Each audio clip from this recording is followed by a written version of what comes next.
भरोसा ही हमारा भजन है, भरोसा ही हमारी भगवत प्राप्ति। जितना दृढ़ भरोसा हो गया। अंतिम समय श्री सूरदास जी से प्रश्न किया था रसिकजनों ने कि आपने कभी अपने गुरुदेव की महिमा नहीं गाई? लाखों पद लिखने वाले महापुरुष, कई खंडों में पद है, आपने कभी नहीं गाई। तो उनका हमने प्रियालाल और गुरुदेव को कभी दो समझा ही नहीं। अंतिम समय तो बोले हाँ आप कह रहे हो, तुम क्या प्रियालाल और गुरुदेव दो नहीं है, गुरुदेव प्रियालाल प्रियालाल। तो अंतिम समय का उनका आखिरी पद है उनकी रचना, भरोसो दृढ़ इन चरणन के रोक। श्री वल्लभ वल्लभाचार्य जी के शिष्य ना, श्री वल्लभ नख चंद्र छटाविन सब जग माए अंधेरो भरोसो दृढ़ इन चरणन।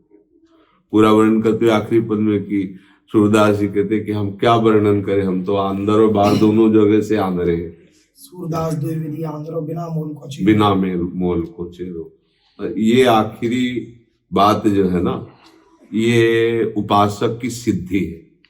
बिना मोल के बिक गए और भरोसो दृढ़ इन चरणन के, बस साफ साधना की सिद्धि है। मैं दृढ़ भरोसा प्रियालाल हो गया, माला माल हो गया। तो इतनी बात आना थोड़ा कठिन होता है। अपने साधन का भरोसा होता है, अपनी बुद्धि का भरोसा होता है, परिवार का भरोसा है, जगत का भरोसा है और भी, लेकिन प्रियाजू का भरोसा ये बड़ा दुर्लभ है। ये प्राप्त हो गया तो फिर कुछ बकाया रहेगा। भरोसो दृढ़ इन चरणन के, दृढ़ भरोसा। और सेवक जी के श्री राधाजुग चरण निवास, श्री राधाजुग चरण प्रीति उपजयति भारी, यही बात है भरोसा, दृढ़ भरोसा लगा। अब कुछ नहीं, मेरे कर्म धर्म का कोई मतलब ही नहीं रह गया। मेरे मन बुद्धि शरीर और स्वभाव इसका कोई अस्तित्व नहीं। अब प्रियाजू का स्वभाव काम करेगा, मेरा थोड़ी स्वभाव। मेरा तो स्वभाव जहाँ पहुंचाना था कहाँ कहाँ पहुंचाया। अभी तो प्रियाजू का स्वभाव है जो मुझे धाम मिल रहा है, नाम मिल, उसी स्वभाव की शरण में हो जाओ। वृंदानेश्वर महता म पहाय दूरात, वृंदाटवी मनुष्य प्रणयन चेता, सत्तारणी कृत स्वभाव। जिनका स्वभाव ही तार देना, बस उसी स्वभाव का भरोसा कर लो। आश्रय भरोसा नहीं तोड़ते प्रभु, सबसे बड़ी बात। आप साधन का बल्ली हो तो उसका फल मिलेगा आपको, लेकिन भरोसा ये कोई साधन नहीं, ये सिद्धि है। भरोसा जागृत हो गया तो बस फिर हो गई भगवत प्राप्ति। आप क्या हो उस प्रश्न नहीं है। बस ये आना कठिन होता है, भरोसा आना कठिन होता है। अपनी बुद्धि भरोसा नहीं लेने। साधन का भरोसा तो कर लेगी, क्रियाओं का भरोसा कर, लेकिन साध्य का भरोसा नहीं हो पाता। ये लगता है कि करने पर भगवत प्राप्ति होगी। ये बैठा हुआ दिमाग को ना, जैसे करने से प्राकृतिक पद मिल सकते हैं, यहां से लेकर ब्रह्मलोक तक, लेकिन प्रियाचरण की सेवा एक कृपा से मिलती है। तो कृपा उन्हीं के ऊपर होती है जो कृपा आश्रित होते हैं। साधन, इसलिए सर्वे साधन वरिष्ठ चरण में आशा। साधन का आश्रय, साधन हो रहा है, साधन का आश्रय नहीं, आश्रय प्रियाजू का। ये अंतर की बात उपासक के हृदय में बैठ जाए। भरोसा, अब कोई प्रश्न ही नहीं रही, अब कोई चाह ही नहीं रही, अब कोई स्थिति की मांग ही नहीं रही। हमें दृढ़ भरोसा है, प्रियाजू जैसा चाहेंगे वैसा। अगर हमारी स्थिति गंदी है तो प्रियाजू की इच्छा यही ना, हम अच्छी क्यों करना चाहें। यदि हमें दृढ़ भरोसा प्रियाजू पर है तो हमारी जैसी स्थिति है हमारी प्रियाजू की दृष्टि में है, बस हमारे लिए पर्याप्त। अगर वो प्रियाजू चाहे तो आप विचार करो, प्रियाजू हम निर्मल हो जाए, हम मलिन भला चिंतन कर सकते, प्रियाजू चाहे तो लालजू नहीं चिंतन कर सकते, तो क्या बात है नहीं। तो अब हमारी जैसी स्थिति, हमको इस बात में संतोष करना चाहिए कि हम प्रियाजू के हैं। अब हमारे बनाए तो बनेगी नहीं, हमने सब कुछ प्रियाजू को दे दिया, बस अब प्रियाजू जाने। अन्य आश्रय उसी से पाप होते हैं, अन्य आश्रय से नाना प्रकार के दोष होते हैं। शरीर का आश्रय, इंद्रियों का आश्रय, भोगों का आश्रय। जब प्रियाजू का आश्रय है तो बहुत जोर का बल है, बहुत जोर का आश्रय, वो सब ठीक हो जाएगा सब। बस ये आश्रय में टिके रहना, जैसे आप सुन रहे हैं तो लग रहा है बढ़िया है, पर टिके रहना, इस पे आखिरी दम तक टिके रहना। शरणागति का जिसे हम कभी वर्णन करते हैं तो बस शरण के ऊपर पूरे आश्रित हो गए, हम यंत्र हो गए बस। अब तो कुछ नहीं, अब जो होगा सो उन्हीं से होगा। बार बार हमको वहीं समर्पित रहना है, वहीं आश्रित रहना। वो एक बार मतलब हलचल होती है और जब आप दृढ़ हो जाओ फिर खत्म। मुझे भगवत प्राप्ति है। डर तब लगे कि हम अगर अंतिम में स्मरण न किए तो पता नहीं हमारी स्थिति अंतिम में विषय की हो तो अपनी स्थिति के भरोसे में है क्या? हम तो श्री जी के भरोसे है ना, तो उस समय श्री जी जाने। बस भरोसा कर लो, इसमें फाइनल की जरूरत नहीं है अपने को कि हम भरोसा कर रहे हैं तो हमारा क्या हो रहा है, हमने को देखने को तो भी मिले, क्यों देखने को मिले? वो जैसा चाहे वैसा है। आप ना आना चाहो कभी मत आना। अपने भरोसे से बात बनती है ना, अपने भरोसे से। हमारी भरोसे को श्री जी स्वीकार करे कि ना स्वीकार करे, हमें से कोई मतलब नहीं है। भाई संत है, गुरुजन है, शास्त्र है, सब कह रहे हैं, हम भरोसा ले लिया हो गया। और प्रभु भरोसे को नहीं तोड़ते, कभी नहीं तोड़ते। हम बिल्कुल आश्चर्य की बात कह रहे हैं, हम खूब सोचते थे कि हमारी दुर्गति होगी, क्योंकि ऐसी परिस्थिति, इतना राजरोग भयानक। तो अब ये हम ये सोचा भी, हमारी सोच ही नहीं थी। हमारी मतलब सोच में जैसे होता है ना कि गरीब आदमी हेलीकॉप्टर को खरीदने की सोच ही नहीं सकते। हमारी सोच, ये हमारी सोच नहीं, हमारी प्रिया जी की सोच है, उनकी व्यवस्था। सब एक एक चीज, एक एक चीज, एक एक क्रिया, एक एक बात, एक एक चेष्टा में उनकी केवल कृपा ही कृपा दिखाई दे रही को ये देखो, ये सब कृपा का फल, ये सब कृपा का है। वो कृपा पहले भी थी, ऐसा नहीं कि पहले नहीं थी, पर हम अपनी साधना के आश्रित थे, इसलिए हमको समझ में नहीं आ रहा था। जब साधना के अहंकार को चूर किया गया कि हम ना आसन में बैठ सकते हैं, ना हमसे कुछ हो सकता है, तब राख हुआ जो कुछ था। भाई शरणागत तो बचपन से ही थे ना, किसी भी भगवान के नाम रूप में शरणागत तो उसी तत्व के थे ना, आश्रित तो थे ही ना बचपन से। पर कमी क्या थी कि आश्रित होते हुए भी अन्य आश्रय था, साधना का था, व्रतों का था, नियमों का था, अपनी तपस्या का था, अपने अहंकार का था। और जब कृपा उस समय भी थी, पर अब जब उन सब पर प्रहार कर दिया गया तो लगा अब तो कुछ नहीं, तब सच्ची शरणागति हुई। अब तो जीवन गया। इतना उत्तम चांस से मिला ब्राह्मण के घर में जन्म, बचपन से भगवत मार्ग में, और अभी वो बात नहीं बनी जो बनना चाहिए। बस एकदम असहाय, एकदम। वो तो अंतर की प्रभु ही जानते हैं। चिल्ला चिल्ला के कमरे में रोना था क्योंकि कोई है नहीं, कोई मतलब। वो जो आत्मीयता प्रभु से प्रकट हुई, इस परिस्थिति ने पैदा कर दी आत्मीयता। नहीं तो मतलब साधन पर आत्मीयता हो सकती है, साध्य पर आत्मीयता होना बहुत कठिन होता है। साधन पे तो खूब, क्योंकि उसमें अहंकार को सुख मिलता है ना, बताने में भी सुख मिलता है। लेकिन साध्य की प्रीता को आप क्या बता सकते हो? लड़खड़ा जाओगे, चुप हो जाओगे, की कृपा है। और साधन की प्रिय 2 बजे उठता हूँ, ऐसा करता हूँ, ये परिक्रमा करता हूँ, वो करता हूँ, सभी हो जाएगा। तो आश्रय किसका है? चेष्टाओं का है ना, क्रियाओं। ये सब कहाँ से हो रही है? स्थूल सूक्ष्म कारण जैसे ये इनका। तो बस साधक बहुत कुछ इसमें अर्जा रहता है, शरणागति नहीं हो पाती पूर्ण रूप से। पूर्ण शरणागति तो जैसे नहीं कहा, अजात पक्षायु मातरम खगा, उसके पंख ही नहीं तो क्या करे? वो है, ये है आश्रय। पंख ही नहीं भैया, चे भर कर सकता है घोसला में बैठे। अजात पक्षा यु मातरम खगा, वो माँ लावे या ना लावे, वो चे कर सकते, राधा राधा कर सकते हैं, हमें क्या कि कुछ नहीं। हमारे पंख ही नहीं, हमारी गति कुछ और नहीं। बिल्कुल ये जो शरणागति वृत्तासुर जी ने बताई, अजात पक्षायु मातरम, ये शुद्ध और महान शरणागति है। अजात पक्षायु मातरम खगा, वो केवल माँ की बस बाट जो होता है, कुछ कर नहीं सकता। उसकी इतनी आवाज में दम नहीं कि वहां तक पहुंच पाए, जहां माँ उसकी उड़ के गई है। बस उसका आश्रय माँ है, वो बस उसी को पुकार रहा है। बस इतना है अपनी साधना। आश्रय लाडली जो राधा राधा राधा, बस आगे क्या पवाना है, क्या स्थिति देनी, कैसे चलाना, ये सब उनके बस की बात है। बिल्कुल निश्चिंत और बेपरवाह हो जाए। अब इसका गलत अर्थ ना ले लें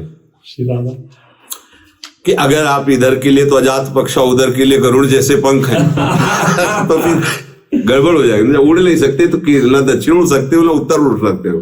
साथ तो बेटे, तो अपने लोग तो इसमें हो जाते ब्याज भरोसे कुंवर के भजन मार्ग में, और कुमार्गगामी प्रवृत्तियों के लिए हम बलवान बन जाते थे। ये थोड़ा विचार करना। और कुमार्गगामी वृत्तियां तभी बढ़ती जब हम आश्रय कमजोर होता है।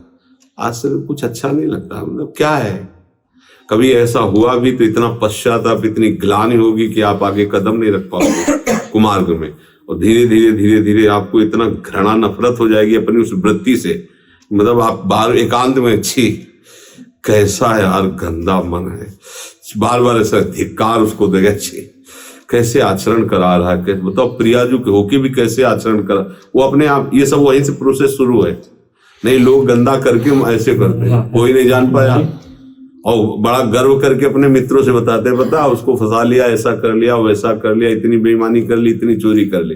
लेकिन उपासक से हो सकता है संस्कारवश गलती, पर वो जलेगा बार बार उसके अंदर के, उसको लगेगा कि सब जान जाए मैं कितना गंदा हूं, जो असली उपासक है कि सब लोग धोखे में ना रहे, मैं बहुत नीच हूं, मैं बहुत अधम, अंदर ग्लानि, बस ये ग्लानि आती ही उसके सब अशुभ नष्ट होने लगते हैं और ऊपर उठने लगता है। तो भगवद आश्रित रहो, हमारी भगवत है प्रिया जी, मुकेश मिश्रा जी। श्री हरिवंश राधे श्याम महाराज जी, आपके चरणों में कोटि कोटि प्रणाम। गुरुदेव, आपकी हेतु कृपा से इस दास का जीवन निर्वाह हो रहा है। नित्य सत्संग से आपके द्वारा शासन इस दास पर रहता है। महाराज जी, आगे भी ऐसा शासन बनाए रखिएगा। गुरु का शासन होता है उनके वचन, अगर उनके वचनों के अनुसार चलोगे तो आपको दिखाई देगा गुरुदेव हृदय में ही बैठे हैं। अगर आप जरा भी वचन के विपरीत चलेंगे तो हृदय में जलन पैदा हो जाएगी। यही गुरु का शासन है। उस जलन को मिटाने के लिए उनकी आज्ञा पे चलना अनिवार्य। संत सदगुरुदेव शास्त्र की आज्ञा सच्चिदानंद सुख के लिए है। जिस समय आपका निश्चय हो जाएगा कि इसी जन्म में भगवत साक्षात्कार करना चाहता हूँ, फिर आपको कोई नहीं रोक सकता। आप चल, आपका लक्ष्य अगर नहीं है तो विषय सुख मिलने पर आप रुक जाएंगे। जैसे हनुमान जी महाराज का लक्ष्य हुआ कि सीता की खोज करनी है, तो इतना लंबा समुद्र जिसको पार करना बड़ा ही कठिन और बड़ा विघ्नमय है, बीच में मैनाक पर्वत प्रकट होता है और कहता कुछ क्षण विश्राम कर लो। तो उनका राम काज बीन्हे कीन्हे बिनु मोहि कहाँ विश्राम। ऐसे ही उपासक को होता है। ये संसार में ऐसी ऐसी मनोमोहक वाटिकाएं हैं, स्त्री संग, पुरुष संग, नाना प्रकार की भोग वासनाएं, जो जब परमार्थ पे चलता है तो उसके सामने फेंका जाता है। अगर उनमें वो सुखानुभूत करने के लिए कूद पड़ा तो गया, वो भगवत प्राप्ति का अधिकारी नहीं रह जाता। और जो एक लक्ष्य लेकर के भगवत मार्ग में चलता है, चाहे गृहस्थ हो चाहे विरक्त हो, वो भगवान का निज जन है, भगवान का अंश है, निश्चित भगवान को प्राप्त कर लेता है। गुरु का, ईश्वर का शासन तो हर समय उसी के ऊपर अनुभव में आएगा जो उनकी आज्ञा का पालन कर रहा है। नहीं तो कहाँ गुरु मंत्र लिया मनमानी। गुरु बनाना सहज है, लेकिन गुरु की मानना कठिन है। गुरु बनाने से भगवत प्राप्ति नहीं होती, गुरु की मानने से होती। गुरु की मान लो, गुरु को मान लो, गुरु की मान लो, काम हो गया। लाखों लोग गुरु बना लेते, उससे काम थोड़ी चलता है। मनमानी आचरण कर रहे हो, क्या गुरु बनाया? गुरु की बात मान लो तो एक बात से भगवत प्राप्ति हो जाएगी। एक बात में सब कुछ बात आ जाएगा, जितना ज्ञान है सब आ जाएगा। अपने लोग क्या करते हैं कि गुरु तो बना लेते हैं लेकिन मानते नहीं उनकी एक भी बात। तो अपने को चाहिए कि अगर हम एक कदम आगे बढ़ेंगे तो एक कदम का रास्ता तो दिख जाएगा ना अगला। अब अपने लोग तो खड़े खड़े बात करते हैं ब्रह्म ज्ञान की, और स्थिति हमारी एक साधारण से भी साधक की नहीं है। इसलिए हमें चाहिए कि हमारा कदम अध्यात्म में बढ़े तो आगे का मार्ग खुद हमको समझ में आ जाएगा। जी। सुमित अग्रवाल जी, बैठ।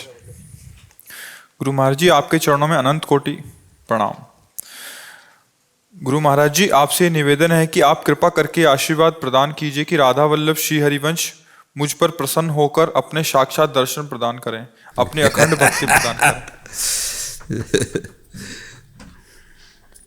पहले आप कृपा करो और नाम जब शुरू करो ना, कोई भी श्वास खाली न जाए। राधा वल्लभ श्री हरिवंश, राधा वल्लभ श्री हरिवंश, फिर आगे वाली बात तुम्हें समझ में आ जाएगी। हमारी बात इतनी मान लो आप। आशीर्वाद का मतलब अगर आप सेव संतरा से समझते हो तो मंगवाएं, हम रखे होंगे। और अगर आप संतों के आशीष उनके वचन होते हैं, तो अगर वचन रूपी आशीर्वाद, तो इससे कुछ भी दुर्लभ नहीं है। बस आप अपनी जिह्वा पे बसा लीजिए राधा वल्लभ श्री हरिवंश, तो नेत्रों में वो अपने आप आ जाएंगे। जैसे डोरी पकड़ लो, खींचते रहो तो पतंग अपने आप नजदीक आ जाएगी। नाम रूपी डोरी से खींचो तो परमात्मा अपने आप आ जाएगा। राधा वल्लभ श्री हरिवंश, राधा वल्लभ श्री। माया, जय जय श्री हरिवंश। गुरुदेव, आपके चरणों में दंडवत प्रणाम। गुरुदेव, ऐसा क्या करें कि इस संसार में आना ना पड़े फिर से? संसार के स्वामी में किसका प्रश्न है? हाँ, संसार के स्वामी में तन्मय हो जाओ, प्रभु में तन्मय हो जाओ, उनकी याद में, उनकी चिंतन में डूबी रहो।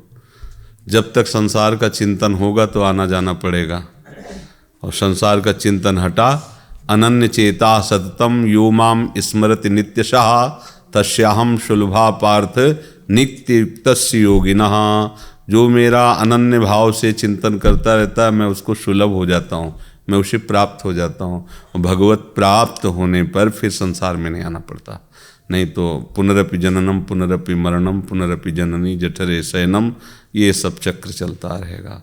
इतना भजन करो कि प्रभु इतने प्यारे लगने लगे कि हृदय में कुछ और अच्छा ही ना लगे, बस ये लगे कब देखूं, कब उनको नेत्र भर, कब उनको हृदय से लगाऊं, कब वो मुझसे बात करें। वो करेंगे।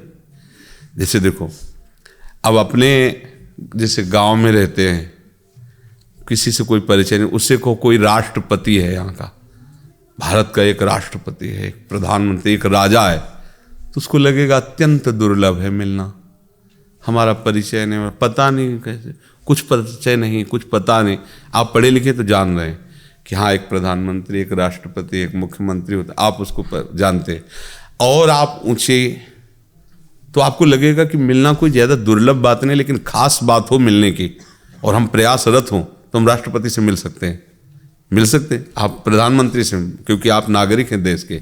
ऐसे ही भगवान के अंश हैं, हम भगवान से मिल सकते हैं क्योंकि वो हमारे अंशी हैं, वो हमारे पिता हैं, वो हमारे स्वामी हैं।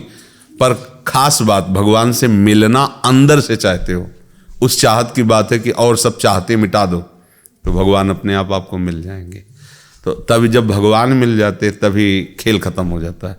जैसे छुपा छुपी का खेल नहीं है, तो छुप गया, आप ढूंढो, पकड़ लिया तो खेल खत्म हो गया। अब वो छुपा हुआ है, जड़ चैतन्य में सब में छुपा, तुम में भी छुपा हुआ है। अब हम इतना संसार के चिंतन में रहते हैं कि उसे खोज नहीं पा रहे। यही खोज है, संत जन इसी की खोज की है। अपने में देखा, चराचर जगत में देखा, सब में देखा ना, सिय राम में सब जग जानी, जान गया, पहचान गया, खत्म हो गया, आवागमन से मुक्त हो गया, इस माया चक्र से मुक्त हो गया। ऐसा है। अनाया जी, अनाया जी, श्री हरिवंश महाराज जी। महाराज जी, अगले हफ्ते मैं 9 साल की हो जाऊंगी। महाराज जी, मैं ऐसा क्या करूं कि मैं आपकी प्यारी बन पाऊं? राधा राधा राधा राधा ऐसे रटा करो, ठीक है, राधा राधा बोलो।